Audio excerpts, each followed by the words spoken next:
Hi అండి, అందరికీ నమస్కారం. Welcome to my channel. ఈరోజు వ్లాగ్ అయితే కంటిన్యూ చేసేద్దామండి. ఈరోజు వ్లాగ్ వచ్చేసి హైదరాబాద్ నుండి ఖమ్మం వచ్చేసామన్నమాట. కొంచెం పని ఉండే, అదేందో మీకు 2 డేస్లో అయితే చెప్తాను. నెక్స్ట్ ఇక్కడ వచ్చేసి మా నాన్నని బర్త్డే జరిగింది కదా, యోధాకి షూటింగ్ ఉంటుంది అనేసి వెళ్ళాం అనమాట. అంటే షూటింగ్ కొంచెం క్యాన్సిల్ అయింది. ఇక ఆ రోజే ఉంటుందేమో ఏం ప్రిపరేషన్ చేయలేదు. తీరా చూసేసరికి వాళ్ళకి డేట్స్ అయితే ఇచ్చారు కానీ ముందు, తర్వాత క్యాన్సిల్ అయిపోయింది. ఇంకా దానివల్ల ఇంట్లో ఏం చేయలేక ఇంకా ఈవినింగ్ అయితే రెడీ అయ్యి హోటల్కి అయితే రెస్టారెంట్కి అయితే తీసుకెళ్ళారనమాట. చందన్నయ్య వాళ్ళ అక్క వాళ్ళ ఫ్యామిలీని, మా ఫ్యామిలీని తీసుకెళ్లారు. అంటే ఇంట్లో సెలబ్రేషన్ ఏం చేయలేదు, ఆల్రెడీ అందరం జర్నీ చేసి వచ్చాం కదా, ఇంకా చేత కాలేదు. ఎక్కడెక్కడ సర్దుకొని ఉండేసరికి అందరికి కూర్చొని జర్నీ చేసి కాళ్ళు అయితే నొప్పులు వచ్చేసాయి. షూటింగ్ ఒకటి ఉందా లేదా అని ఆలోచించి ఏం చేయకుండా అయిపోయింది అనమాట. డ్రెస్సెస్ కూడా చందనే అప్పటికప్పుడు వెళ్ళి తీసుకొచ్చారు. ఇంకా మార్నింగ్ ఒకటి నైట్ ఒకటి వేసుకుంది. ఆల్రెడీ మీరు వాళ్ళ వ్లాగ్స్లో చూసే ఉంటారు. మార్నింగ్ అయితే కాటన్ ఫ్రాక్ అయితే వేసుకుందనమాట. ఇంకా ఇప్పుడు వేసుకున్నదేమో ఈవినింగ్ వేసుకుంది. May 3 ఈవినింగ్ అనమాట, నైట్ అనమాట. ఇది టైం వచ్చేసి 8:30 అయింది.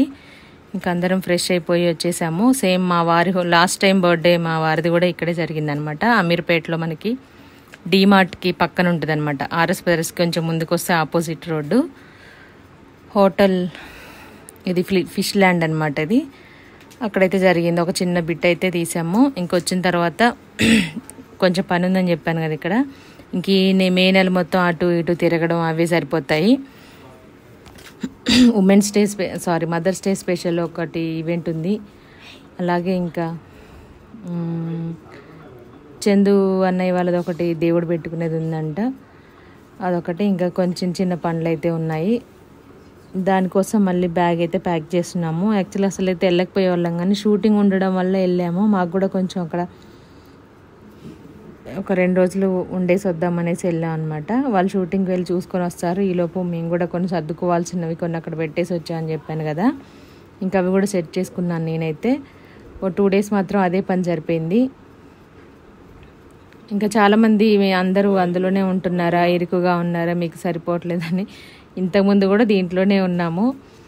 ఎందుకు అంటే పెద్దగా ఉంటే కొంచెం కంఫర్ట్గా ఉంటుంది. కాకపోతే అంత ఇరుకుగా లేకుండా పడుకోవడానికి దేనికైనా. కాకపోతే మాకైతే ఎప్పుడు ఇరుకేం అవ్వలేదు. ఎక్కడ పడుకునే వాళ్ళు ఎక్కడ అడ్జస్ట్ అయితే ఎక్కడైనా ఒకటే. కాకపోతే కొంచెం అలవాటైన తర్వాత పెద్ద ఇల్లు కొంచెం కంజెస్టెడ్గానే అనిపిస్తుంది. ఏం ప్రాబ్లం అవ్వలేదు. ఇక్కడికి వచ్చినా అక్కడికి వెళ్ళినా మనం అడ్జస్ట్ అయ్యేదాన్ని బట్టే ఉంటుంది అనమాట. అయితే పెద్దగా ఉంటే ఓకే, మంచిగా ఉంటుంది, కానీ పిల్లలకైనా ఆడుకోవడానికైనా ఏదికైనా బాగుంటుంది. కానీ అదనమాట. అంటే మీరు కామెంట్ చేశారు కాబట్టి అంతమంది ఎలా మిసులుతున్నారు దాంట్లో అని. ఇంకా మ్యాక్సిమం పిల్లలు అయితే సమ్మర్ కాబట్టి ఏసీ వేసుకొని బెడ్రూమ్లోనే ఉన్నారు. ఇక్కడ ఇంకా మా దగ్గర కొంచెం ఈవినింగ్ కానీ చలి పెడుతుంది, ఆఫ్ చేస్తున్నాం కానీ 4:35కి అలాగా ఆఫ్టర్నూన్ వేసి. ఖమ్మంలో అయితే చందన 24 గంటలు నడుస్తూనే ఉంది. ఫుల్ వేడిగా ఉంది కదా, అందులో నిన్న వర్షం కూడా వచ్చింది. సండే రోజు నైట్ కరెంట్ పోయింది. ఫుల్ మనకి ఇన్వర్టర్ ఉంది కానీ ఫ్యాన్ ఒకటే వస్తుంది, దానికి ఏం రావు కూలర్లు ఏసీలు. ఫుల్ వేడి మస్తు చెమటలు పోసాయి అనమాట. ఒక 2 అవర్స్ తర్వాత అయితే ఇంకా కరెంట్ వచ్చింది. అప్పుడు ఫ్రెష్ అయిపోయి స్నానం చేసేసి అన్నం తినేసి పడుకున్నాము. ఇంకా మార్నింగ్ 9కి 9:30కి అలా మెలకు వచ్చిందనమాట. నైట్ నిద్ర లేదు కదా, పడుకునేసరికి కూడా 1 అయిపోయింది.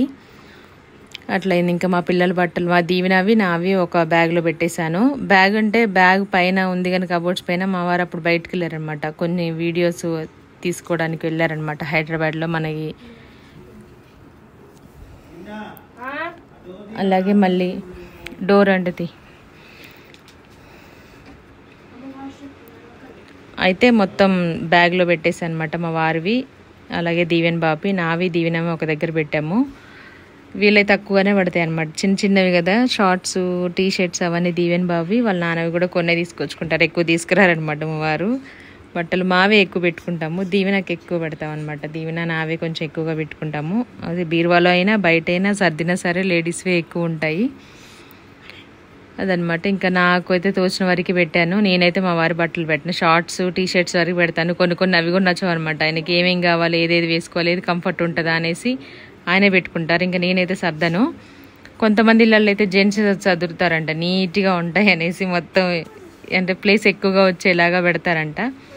మేము ఆ ఇంట్లో అయితే అట్లా ఏమి ఉండదు. పిల్లలవి నావి వాళ్ళు ఏం వేసుకుంటారో నాకు తెలుసు కాబట్టి అది. ఇంకా మా వారి మాత్రం ఆయన తీసి బెడ్ మీద పెట్టేసి నేనే చేస్తాను. మీ ఇంట్లో కూడా ఇలాగే ఉంటుంది, ఎవరి బట్టలు వాళ్ళు సర్దుకుంటారా?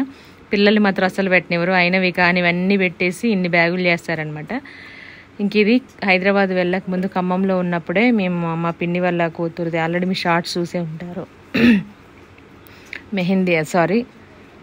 హాఫ్ సారీ ఫంక్షన్ జరిగిందనమాట. మేము వెళ్ళాం దేంట్లో పార్టిసిపేట్ చేయలేదు, పిల్లల్ని కూడా తీసుకెళ్ళలేదు. ఎందుకంటే చేస్తే రాకూడదు కదా అంటే, రాకూడదు అంటే అక్కడ స్టేజ్ ఎక్కకూడదు, ఏం ముట్టుకోకూడదు, జస్ట్ వచ్చి ఇక్కడే ఉన్నారు కదా దగ్గర కలిసేసి వెళ్దురు అని అంటే ఇంకా వెళ్ళి కాసేపు కూర్చొని భోజనం అయితే చేసేసి వచ్చామన్నమాట. లంచ్ చేసి అది కొంచెం గుర్తుగా ఉంటుందనేసి వీడియో అయితే తీశాను. లేదంటే మామూలుగా అందరం ఫ్యామిలీ అంతా వెళ్ళే వాళ్ళము, వెళ్ళకూడదు అనేసి ఇంకా అలా కూర్చొని ఒక 10 నిమిషాలు వచ్చేసాము. మా అర్పిత చూడండి వాళ్ళ పెదనాన్న కాడ కూర్చుంది.